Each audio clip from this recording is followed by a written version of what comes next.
Earlier this month, Graham and I celebrated our wedding anniversary, and for the first time in 18 years, something different happened. This year, Graham was the first person to say happy anniversary when we woke up in the morning. It's not that he forgets that it's our anniversary, but he's just not immediately on it as soon as he opens his eyes, whereas I am.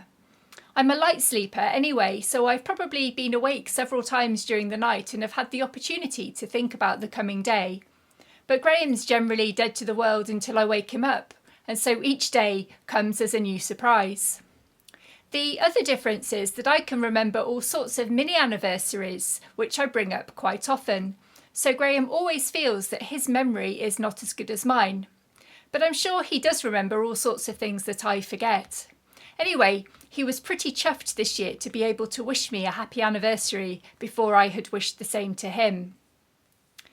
We do remember and celebrate our wedding anniversary each year, but we don't generally do anything unusual. We don't buy each other cards or gifts or flowers, and it's been years since we went out to dinner to mark the occasion. Some might say it's a cop-out, and some might say that it's nauseating. But we both believe that we don't need a special day to be able to celebrate how much we are in love with each other. There are opportunities for that every day, and we do make the most of them as much as we can. A few years ago, I read a book about the languages of love that was quite enlightening, about how we communicate that we love someone and how we feel that we are loved. Some people need affirmation, to be told that they are loved. Others experience love through spending quality time with a person or through physical touch. For some, acts of service are the primary expression of love, and there are others who need to receive gifts in order to feel loved. Sometimes problems arise when people are trying to communicate in different languages. For example, you might be a person who understands the acts of service kind of language, and so you might try to show your love for someone by doing things for them like cooking and cleaning and so on. But if your partner is someone who understands the quality time kind of language of love, then all your acts of service might actually make them feel unloved. You're too busy to spend time with them, it seems, and so perhaps you don't love them. I'm not entirely sure what my primary love language is, but I do think it's just as well that neither Graham or I need to receive gifts in order to know that we're loved.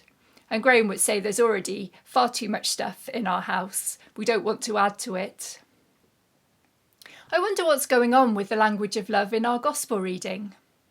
At first glance, it looks as though Jesus is seeking affirmation. Jesus says to Simon Peter, "Do you love me?" You can almost hear Peter's confusion or indignation at being asked the question as he makes his reply. "Yes, Lord, you know that I love you." You could almost add, "Why are you asking me this? You should know how I feel about you. I shouldn't have to spell it out."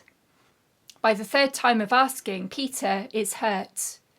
Perhaps he's thinking, well, what more can I do? I've said it over and over. Does he still not believe me? Perhaps Peter is thinking, I gave up my life in order to be with Jesus, to spend quality time with him and to go wherever he went. Perhaps the memory of Jesus' physical touch is still there. The memory that he tried to reject the touch of Jesus who wanted to wash his feet. He wanted to give and not receive. He didn't understand. Perhaps Peter thinks that surely all his acts of service must amount to something. Why would he have done all that he did if not out of love for Jesus?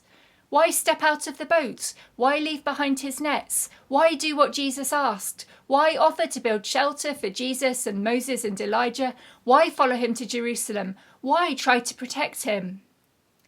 3 times the question is asked, and each time the answer is given. Do you love me? Yes, Lord, you know that I love you. Simon Peter's story, as we read it in the Gospels, begins with his response to the call of Jesus, who says to him, "Follow me." In those 3 short years, Simon Peter's story with Jesus follows various twists and turns, but ends here in John's Gospel with the call of Jesus again, "Follow me." And of course, Peter's story continues after Jesus ascends to heaven, still obeying that call, the call to love, the call to follow. "Simon, son of John, do you love me? Then follow me." To really love someone, no matter what language we use to convey that love, we have to make a commitment to them. If we're not prepared to commit, then we might question whether we really love. But as we can see from this conversation between Jesus and Simon Peter, this act of commitment isn't just a one-off. To go back to my relationship with Graham, we didn't just say, "I love you," and we didn't just choose to commit to each other on our wedding day. And we don't save those things for our wedding anniversary either. There are small ways every day in which we restate our commitment to each other and acknowledge our love through simple words, gestures, and actions. The same is true for our relationship with Jesus. It's not a one-off commitment and that's that. It's about daily remembering the love and commitment that we have received from him, and daily reaffirming the love and commitment that we offer in response to all that we have been given, to all of God's daily gifts of love and grace and mercy. It's not just about words, and it's not just about feelings, although all of these have their place. We can all say yes, whether we mean it or not. Simon Peter responds to Jesus' questions and gives an answer. "Yes, Lord, you know that I love you." But words are not enough. "Do you love me? Then feed my lambs." The response in words, the response from the heart, is to be backed up in actions. "Feed my lambs." And again, "Do you love me? Then tend my sheep." "Simon, son of John, do you love me?" "Lord, you know everything. You know that I love you." "Then feed my sheep." As those questions came to Simon Peter, day by day those questions come to us. And as Peter was commissioned in response to that love, to serve and to follow, day by day Christ calls us and equips us and gives us opportunities to show our love and commitment to him in the way we live our lives. What's your love language? We can show our love for Jesus by affirming it in the words that we say. We can show it by spending quality time with him. We can show it physically by being his body in the world. We can show it through acts of love and kindness and service to others.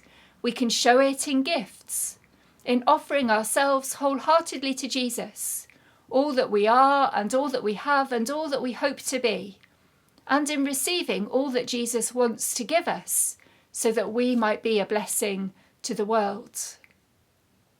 Jesus asks, "Simon Peter, do you love me?" Upper Thames Circuit, do you love me? Royal Wootton Bassett Methodist Church, do you love me? Margaret, do you love me? David, do you love me? Brenda, do you love me? Michael, do you love me? All my sisters and brothers who profess to belong to me, do you love me? Do you love me? Then follow me. May Christ give us his grace and fill us with his Spirit that we might wholeheartedly and unreservedly offer ourselves to him once again today. But not just today. May he give us such love to commit ourselves to him every day and for the rest of our lives. Amen.